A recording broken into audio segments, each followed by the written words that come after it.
बिस्मिल्लाहिर्रहमानिर्रहीम, अस्सलाम वालेकुम। कैसे हैं जी आप सब? उम्मीद करती हूँ जी आप सब खैरियत से होंगे। तो जी आज मैं आपके लिए लेके आई हूँ रमजान स्पेशल सीरीज में पुदीने का शरबत, जिसको हम बनाएंगे और ये बहुत रिफ्रेशिंग और मजे का होगा, जो कि इफ्तारी के टाइम बहुत अच्छा लगेगा। तो चलिए जी हम इसको बनाना शुरू करते हैं। तो ये है पुदीना, हम इसके पत्ते जो है वो तोड़ लेंगे। इस तरह से करके हम इस सारे पुदीने के जो पत्ते हैं वो तोड़ लेंगे। ये एक गुट्ठी मैंने पुदीना लिया था, उसके मैंने सारे जो पत्ते हैं वो अलग कर लिए हैं। अब हम इसका जो जूस है वो बनाना शुरू करते हैं।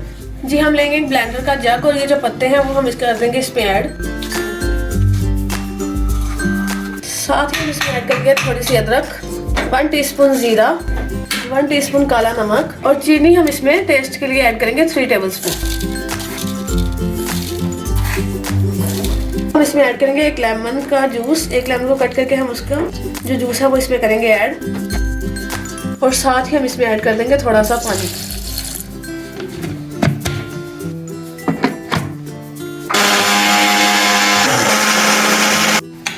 तो जी जो जूस हमने रेडी किया था वो हमारा तैयार हो चुका है, वो हम करेंगे ग्लास में ऐड। तो जी अगर आपने अभी तक मेरे चैनल को सब्सक्राइब नहीं किया तो मेरे चैनल हाजरा की किचन को लाइक करें, शेयर करें और सब्सक्राइब करें और बेल आइकन को दबाना ना भूलिएगा। उससे ये होगा कि जैसे ही कोई नई रेसिपी अपलोड होगी तो उसका नोटिफिकेशन आपको मिल जाएगा। जी जूस ऐड करने के बाद मैंने इसमें ऐड की है बर्फ। ऐड करने के बाद मैंने इसमें ऐड की है लेमन के स्लाइस। अब हम इसमें ऐड करेंगे बोतल, स्प्राइट बोतल मैं इसमें यूज कर रही हूँ। तो जी उम्मीद करती हूँ आपको मेरी रेसिपी अच्छी लगी होगी। ओके जी, अल्लाह हाफिज।